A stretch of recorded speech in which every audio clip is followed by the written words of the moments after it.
大家好，我是美食多 YouTube 黄金3小时。如果是我的铁粉，请给我一个 like。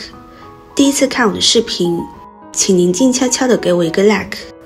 在中医学中，有一门分支学科即手诊，其通过观察手的纹路、形态变化规律等的方式，对人体器官的健康状况、生理演变做出推理，并进行疾病治疗。由此可见，通过手指看寿命的长短并不是迷信。手诊作为一种疾病的防治手段，并不是中医独有，其在西医中也有迹可循，并有着相应的应用。在领书本章中有说过，视其外因以知其内脏，知其内脏则知其所病也。由此可见，人体内部的五脏六腑、精气血、腑脏经络等的发展和演变，均会反映于体表。通过观察患者的外部表现，便可了解人体内脏的相应情况。人的手，包括手指、手掌、手纹、手的色泽、指甲，均与人的健康密切相关。在手上有很多的反射区，即对应着人体的腑脏六腑。手掌的气色、形态、温度的变化，都反映五脏六腑精气气血的变化。所谓手掌变化，是会是人体健康的密码。据统计，人体健康80%的信息，都可以通过手指来观察和获得。所谓十指连心，人的10个手指，各自对应着人体的五脏六腑。比如大拇指对应着脾肺，食指关联着肠胃，中指关联着心脏，无名指关联着肝胆，小指关联着肾脏。此外，大拇指还可以观察一个人的心功能状况，用右手按下去，很快弹起来，结合说明这个人气很足。正如内政治产中所言，肺为气之主，肾为气之根。大拇指对应着肺，而肺与肾共同主持和调节人体内气的运行。这种通过看手指看人体各个器官健康状况的内容还有很多。一、寿命长短，手指告诉你。一、看指型，手指的长短、大小、粗细均反映着一个人的健康状况。一般来说，手指长细尖的人身体也比较纤细瘦弱，更容易患有呼吸系统的疾病，其更喜欢安静，更容易多愁善感，容易紧张，喜欢思考。最典型的例子想必就是《红楼梦》中的林黛玉了。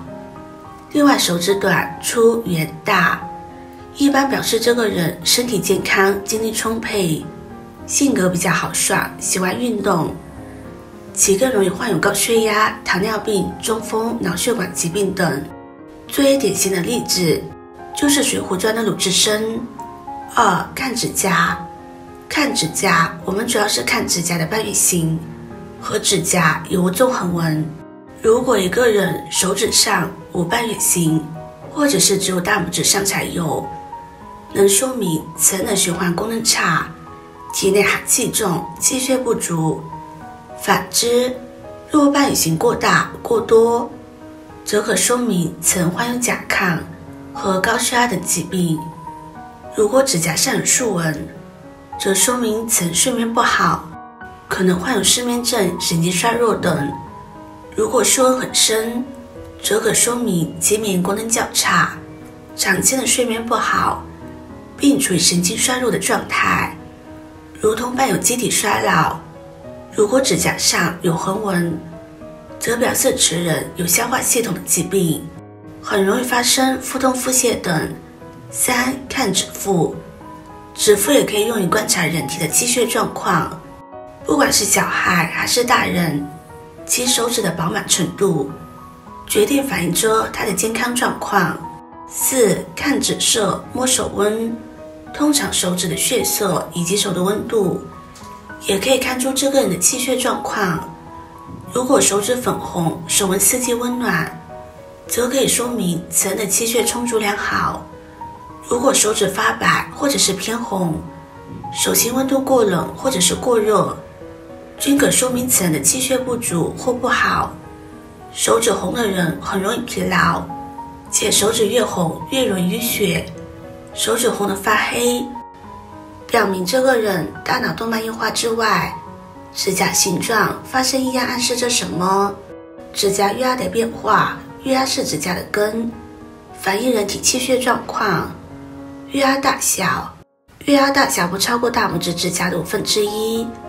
女人的年龄、精力、体力有关，月压过大说明气血过于旺盛，易患甲亢、糖尿病、高血压、肿瘤等。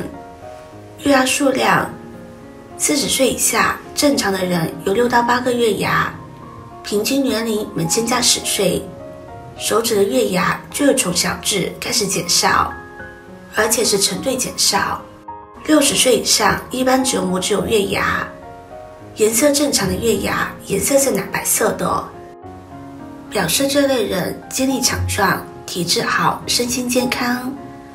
不正常的月牙颜色：1. 月牙发青，属寒；月牙发紫，属瘀；月牙发白，属血虚；月牙发红，属热。2. 指甲变厚，指甲变厚要小心是不是黄甲症。黄甲症的特点就是指甲均匀的对称的增厚，又黄又厚，透明度降低，这可能代表是肝硬化、肾功能衰竭的状况。如果一般情况的增厚，是代表老年人代谢缓慢造成的。杵状指，警惕肺部形象疾病。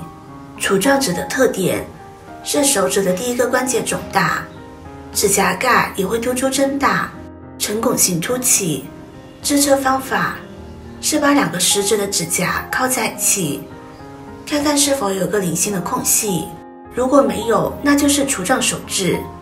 杵状指一般被认为与组织缺氧、内分泌紊乱、遗传因素等相关，可基因多系统的疾病，心脏疾病占10%到15%，如先天性的亲子型心脏病、急性细胞性心内膜炎、动脉瘤等；肺部疾病占75%到80%，如慢性肺脓肿、严重的支气管扩张、慢性脓胸等。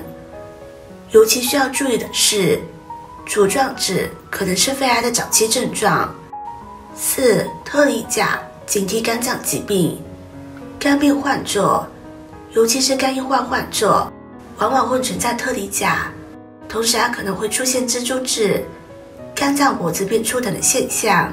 特里甲的判断标准，指甲很薄，而且有竖纹，关键是整个指甲的颜色，仅仅在靠近外缘的一小部分是红润的，整个指甲的颜色大部分已经变成苍白的，而且我们常说的半月牙也消失。10个手指甲当中4个符合以上的改变，大概率就是特里甲。还要提醒大家，特里甲不仅是肝脏疾病的象征，也与慢性心力衰竭、2型糖尿病都有明显的相关性，所以当出现之后要及时的去医院检查。从手指看寿命并不是迷信，大家有所了解之后，可以积极的运用到异常疾病的预防中。制作视频不易，如果您觉得今天的分享对你有帮助的话，可以分享给身边的朋友，别忘记点赞、收藏，点击我的头像可以看到更多的精彩内容。我们下个视频见啦！